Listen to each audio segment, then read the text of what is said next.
Olá, o meu nome é João Pedro, tenho 49 anos e moro no interior de São Paulo. Eu sou inscrito e acompanho o canal já há certo tempo, então eu decidi relatar aqui também uma história de meu bisavô paterno. O nome dele era Aparecido, mas todos o chamavam de Cidinho.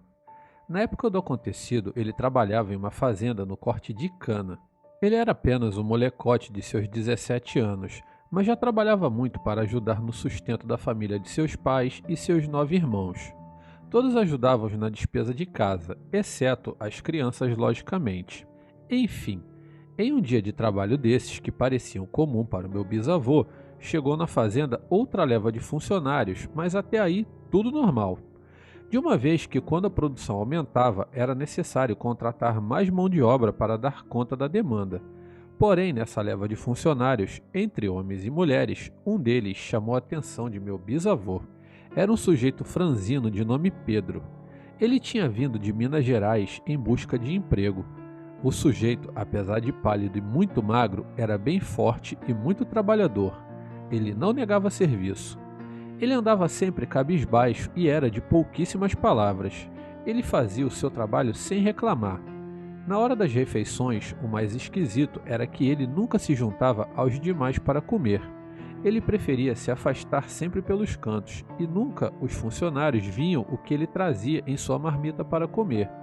Mas enfim, meses se passaram e lá estava Pedro, firme e forte em sua lida.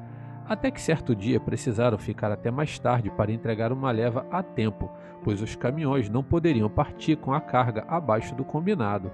Na roça, por conta da falta de uma iluminação, quando é por volta das 18 horas, já está ficando bem escuro. E no dia em questão, eles ficaram lá até umas 8 da noite. Quando o ônibus rural encostou para buscá-los, na contagem dos funcionários perceberam que Pedro não estava no veículo. Então o encarregado desceu e começou a procurar por ele. Enquanto isso, os trabalhadores que esperavam no ônibus começaram a reclamar da demora, pois todos estavam muito cansados. Conversa vai, conversa vem, eles ouviram um uivo muito alto e pesado. Todos ficaram muito assustados. O encarregado que havia ido procurar por Pedro também estava demorando a retornar. Do nada, gritos de socorro fizeram com que as pessoas saíssem correndo do ônibus em busca do encarregado.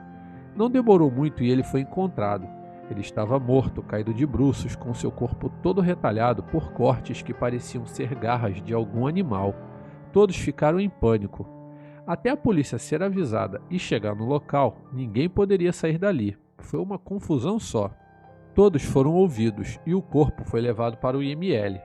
Já era quase meia-noite quando todos enfim foram liberados e voltaram para o ônibus. Na manhã seguinte, o pessoal não trabalhou devido a tudo que havia acontecido.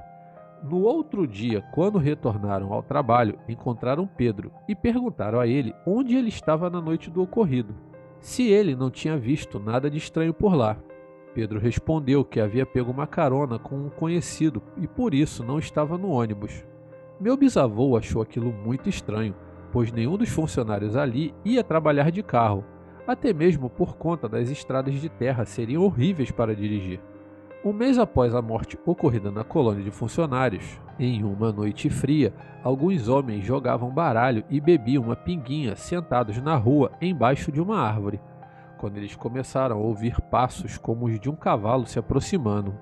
Isso seguido de um cheiro horrível de carniça e uma respiração ofegante. De repente, pulou sobre eles um lobo negro. Os olhos daquele ser eram amarelos e muito brilhantes. Seus pelos eram curtos e tinham um cheiro terrível. Aquilo tinha uma cara que era o próprio demônio. Enquanto todos ali tentavam levantar e se defenderem, aquela criatura começou a morder a perna de um dos homens que gritava pedindo por ajuda. Os outros homens então se armaram com pedaços de viga que haviam caídos ali no chão e começaram a golpear aquele ser que, quando acertado na cabeça, caiu convulsionando no chão. Aquilo espumava pela boca e tentava a todo custo se levantar. Os homens então continuaram a golpear até o fim daquele ser que morreu todo arrebentado. O homem ferido foi levado para o hospital e acabou perdendo a sua perna. Pela manhã seguinte, os homens daquele local levaram o maior susto. Ao irem até o local a fim de enterrar o corpo daquele bicho, se depararam com o corpo de Pedro todo deformado, mas reconhecível. Eles ficaram sem entender nada, até que um velho aposentado que morava ali perto e que por curiosidade foi até o local, disse a eles que se tratava de um lobisomem, um amaldiçoado, e que ainda bem que conseguiram matar, ou seriam caçados um por um. O meu bisavô então lembrou do encarregado e do sumiço de Pedro naquela noite, e teve certeza de que realmente ele era o lobisomem.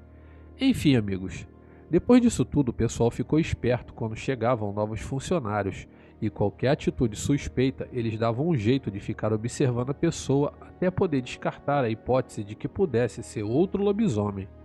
O meu bisavô contou essa história para praticamente todos os seus netos e netas, e pela minha avó chegou até mim, que resolvi compartilhar com vocês. Agradeço a oportunidade e a atenção de todos, e uma boa noite.